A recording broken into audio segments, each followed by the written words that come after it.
that to you. Is that correct? Yeah, it's really dry.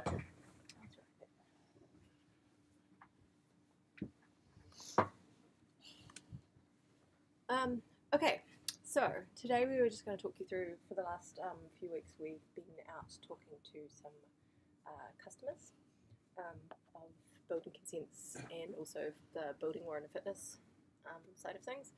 So yeah, what we've done. So we've done some interviews. We've done interviews with homeowners who've been through the building consent process, with architects, with one builder, with compliance agents. Yep. Couple of architects. Yep. And what else? Yeah. Project manager of a housing development. And we've had a session with the building warrant of fitness team and an introductory session with the BCC team, but we are still to have more detailed conversations with them. As part of this phase of work, previously we'd already done a content audit of the council content on building consents, an audit of what other councils are doing, plus the usual kind of general SEO research. We've got some information from Qualaroo, and other existing feedback that we had previously reviewed. What's SEO and what's Qualaroo? SEO, search engine optimization, so what are people doing in Google? And Qualaroo is a tool that we've had on sections of the website. We've had it on building consents for a period of time. Now, basically, when people visit, they can answer a short thing, saying what were they trying to do and who do they identify as? Are they a homeowner, are they an architect or an agent, and did they find more? And that's where we got a lot of the contact details for the people that we then interviewed. So this is kind of just a general summary of what we've learned so far, bearing in mind that that is one side, that's from customers, but without the detailed information from what's going on the council side just yet, which we've kind of summarised into some key themes that we can work through. So the first big thing was that there's a lack of clarity around the overall process. So for homeowners, the key thing is kind of that they're not confident in what they need to provide, which is why they hire agents to deal with the process. But then when the agents go, they still have to get co-compliance. They don't know what they're doing. There's just a general lack of confidence that they understand the whole process and that they know what's involved. And the idea that they're not informed enough to be able to help their agents or feel like they know that what's happening is what should be happening. Yeah. So can you go back one for a second? There was a key. Yeah, so that last sentence I thought was really key. She said, because even if you're giving the responsibility to someone else, you can't be passive as the owner. They're the end owner of this. They pay for the work. It's their house or their property that they're going to live in. They want to feel like they know what's happening and that they have some control, and often they don't. The other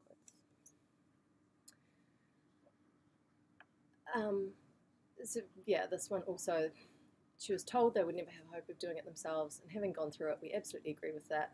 But despite that, it was still something we couldn't just sit back and let them do. So this homeowner was trying to push it along, and she's thinking, we've got the experts, we're giving you guys everything, why does this keep coming back? Why am I still having to push it along when I am not the one who has the knowledge to do that? Yeah, and having to, feeling that they didn't have enough knowledge to be able to inform their contractors and the people that they were working with of what they needed, and that those people weren't necessarily being proactive in supplying them with what they needed.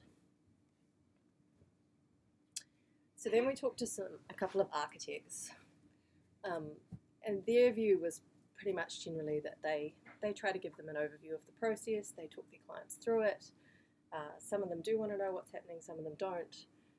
The architects felt that they had processes in place and that they always gave their clients an overview of the process.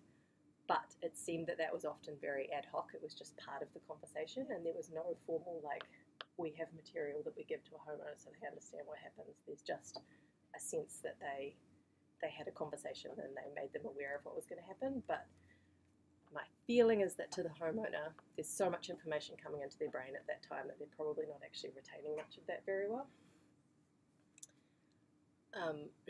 Architects also felt like the depth of information was wrong, that clients wanted to know generally what should happen and often didn't quite know that, but also that sometimes then there was too much information, especially architects had a very strong sense that the clients being involved in the RFIs and getting the RFIs back just made the clients scared and worried and gave them phone calls, and that's a transparency thing, I think, from the council side, to say this is what's happening. The homeowner should be involved in knowing what's going on. This is potentially not a council issue to fix necessarily. That's maybe the architects not giving the homeowners enough context and information to not have them be worried and phoning up again.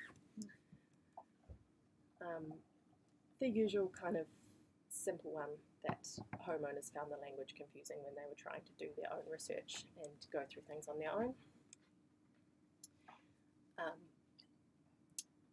This was from a homeowner who'd done a minor consent, so she'd gone through the whole process on her own, and she was really like, the whole process was hard enough, and I was also fighting against the fact that I just don't understand the language that's being used and I didn't know the right terms.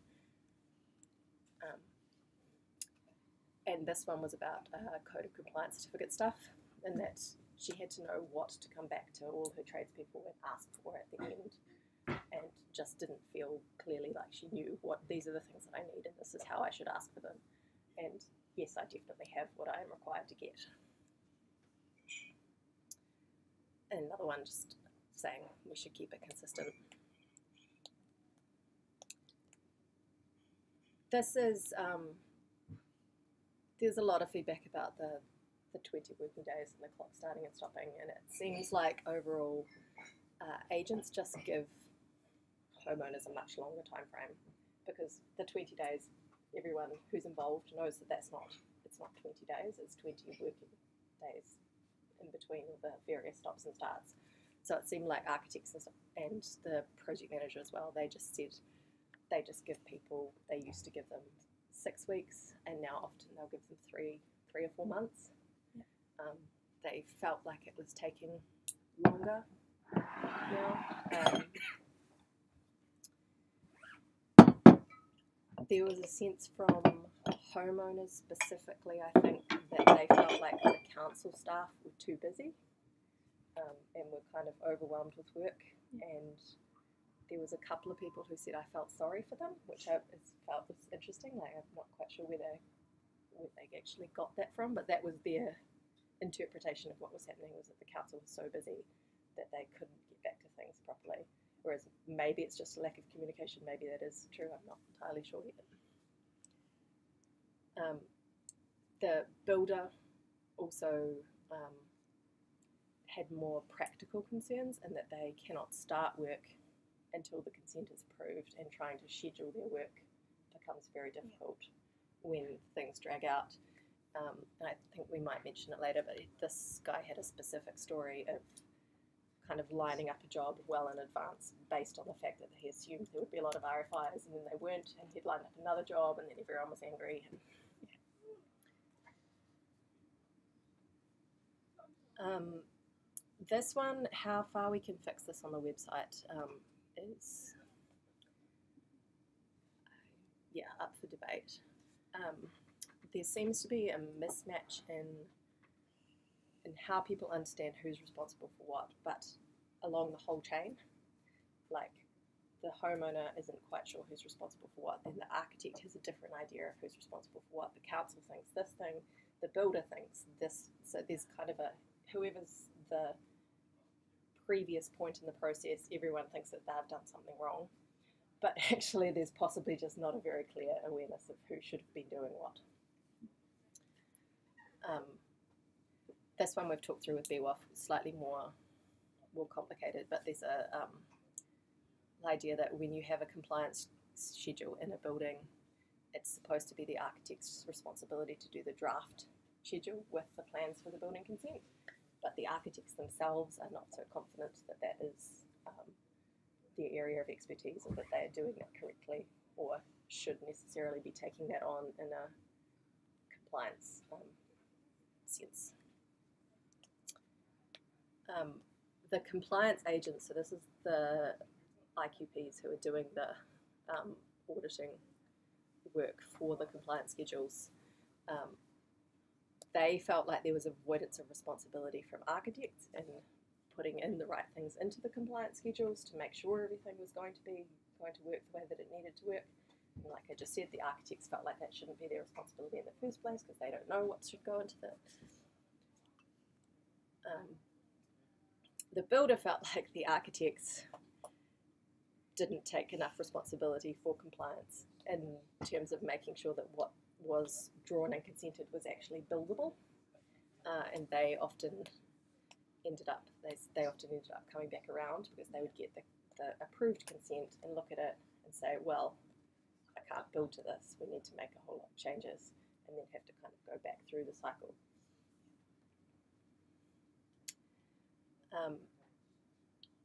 Yeah, and the homeowner needs to know where it's not connected, what to expect, where to go, and where they can escalate things. She said, as a person who's in the process, I don't have a single point of contact, which is that I think we assume that their architect or whoever's kind of managing their project should be their single point of contact, but they don't necessarily have that sense, possibly because by the time you get to code compliance, you're outside of that process. You no longer have that person to go to. You're getting direct RFIs and things from the council. You're dealing with your builder independently. Like, to them, it's not quite so clear. Communicating with the council, that sense of knowing who to talk to and having a person to talk to, that's come through in everything we've done so far. Architects said, yep, I can see the benefits of Simply, it's efficient, you don't have to have loads of paper. We had a couple say that it was good to not have to bring everything in, and a couple say that they wanted to be able to bring things in still, to be able to talk through what they were doing when they were doing it. So yeah, the same thing, that having that ongoing relationship with the same person. So you often have to tell the whole story again now. If you have to follow something up and you get someone different than whoever dealt with it previously. The project manager had some very clear feelings about Simply, who felt like just that missing that point of contact that she used to have of being able to kind of go back to a human being and talk them through things. She was the one who was really who felt like it was a bad thing to no longer be able to physically come in with all the papers and feel like she had given them to someone and had everything squared away immediately. RFIs. There was a lot of feedback, and this is an interesting one, and I don't know how much the website can deal with this either, that RFIs are often coming back where what they actually want is to double check something that's already in the documentation, but that isn't clear until you've gone around a couple of times, or you really have to pull everything apart and say, no, it was there. And I really don't know whose responsibility it is, or where the ball is dropping on making that clearer. The architects and Cone just not putting their documents together in a way that makes sense to the council, or is there something else happening that means that people have to kind of resubmit the same thing frequently? Because that came through from just about everyone. Yeah, everyone. What was the next point? So there's a sense that everything has become more strict now, and that everyone is being more picky, and that potentially that's a good thing, but it might have gone a bit far at the moment. And this is also where a lot of the comments about the council being so busy and everyone being so busy, and lots of people said that they thought there were lots of new people doing compliance who were kind of throwing the book at things. But again, is that conjecture? Don't know. So yeah, again, the architect saying they're literally wanting you to confirm and say, yes, this is the case, rather than doing any further work. It's almost like they want a confirmation from a liability point of view. They've ticked it off and said, yes, we've checked this. And this architect did a lot of work with the Hut Council and some with Wellington, and he said that Hut was more likely to be to actually kind of say that, to say, I need you to confirm that this is X in the RFIs, whereas Wellington would be like, what is X? And kind of go around in a few circles before being like, oh, that was in there, you're asking me to confirm it was in there, or clarify like a specific thing within what was already submitted rather than submit something new. Yeah, and homeowners feeling like it was by the book rather than there being kind of my specific circumstances should be taken into account, and someone should be talking to me about how this could work. Code compliance certificates. This was a huge one for the homeowners because it comes at the end of the process, and often the people that they're working with have already left and they don't have anyone to kind of go back to, and they're not sure if they've been given the right documentation, and they kind of stumble through this part of the process on their own. So this is one where I think we could really try and help people do this a bit better. So the builder did feel like it was his responsibility to have the documents and pass them over, but he also felt like it shouldn't be his responsibility to do it to the level to which he was doing it. He felt like he was kind of taking that on as a job when it wasn't his job. It was just there was a vacuum in who was responsible for telling the homeowner how to do it, so he'd kind of have to take it on. And whether or not the builders are doing a good job of that is up for debate, because the homeowners often felt quite just deserted at that point and not sure what to do. So that was one who was saying their builder had already gone. They had to go back to them and say, who provides this? Where was I supposed to get that from? Kind of trying to track things down well after the fact when everyone's already left. And also specific sequencing of things around code compliance and inspections, of people just not being clear when they're supposed to do what and who's in charge of it. The architect saying they had to remind themselves to follow up on this, because they feel like their part of the work is done as well, so they kind of often, I think, don't follow up on it. They just kind of leave it. And the owners also won't follow it up because they've never done it before and they don't know that they need to, and often she said that they find that they kind of come back to it and realise that something's been on hold and it was never actually done because nobody kind of had final responsibility for following it up and making sure it had all happened.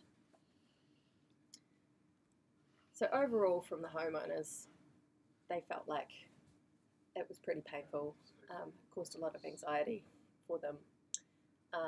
I don't think we'd do it again was the key quote from them. Yeah, we wouldn't do it again. Yeah. So in terms of the website, just from this side of what we've done so far of talking to customers, the things we think that are quite obvious that we could do are improve the process of information, which is kind of what we already did for alcohol licensing. So we have a pattern for doing that, of just make it much clearer.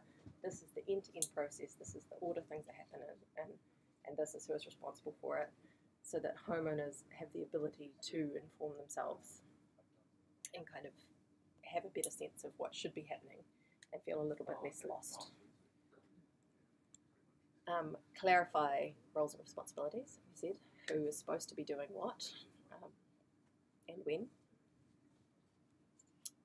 We think we definitely should, for the website, make homeowners the primary audience for this content, because they are the endpoint. They're the ones who have the most to lose. They are paying the money, and they also know the least. They have the least information and the least sense that they understand what they're paying for and what's happening with their houses. And be very clear when they are not the audience of a piece of information, or when they should not be responsible for doing something. So specifically say this person should deal with this for you, or this is when you need to hire someone to do X. Improve the code of compliance certificate information, because that seems to be a place that everything falls down a lot. So see what we can do to make that a bit easier to follow, and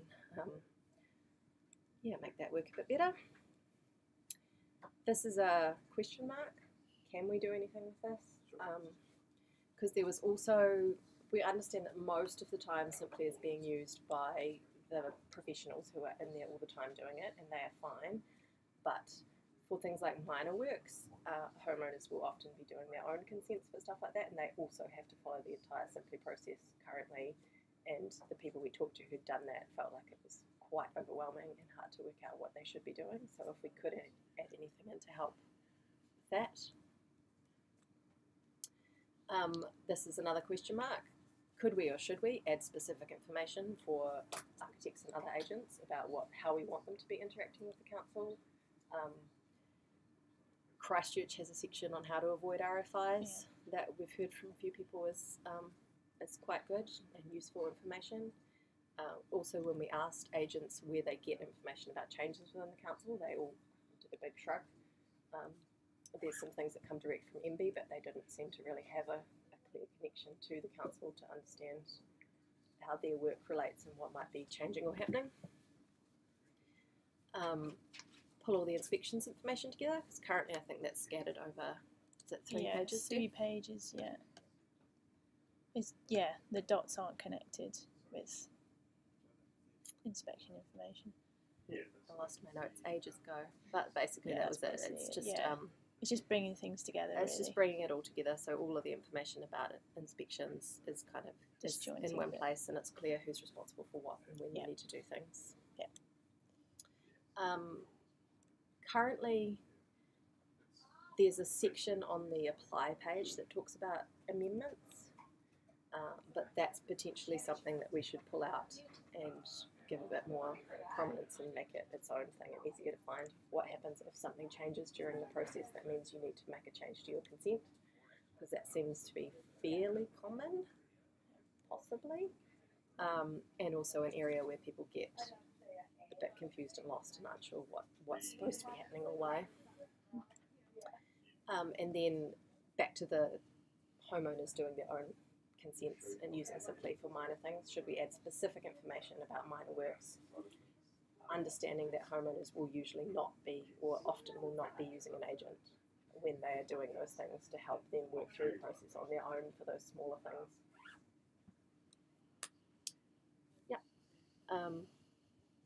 So our recommendation at the moment is that our primary audience should be the homeowners.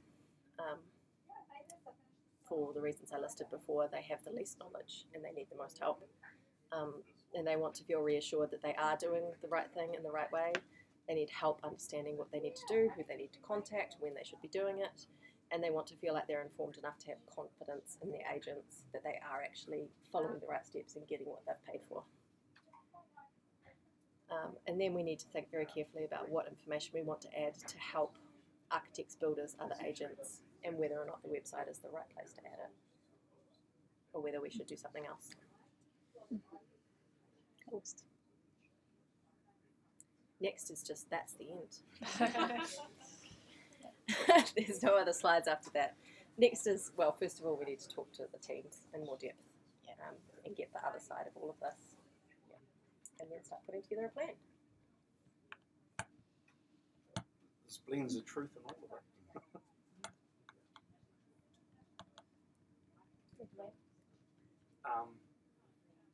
It's pretty interconnected, a lot of it.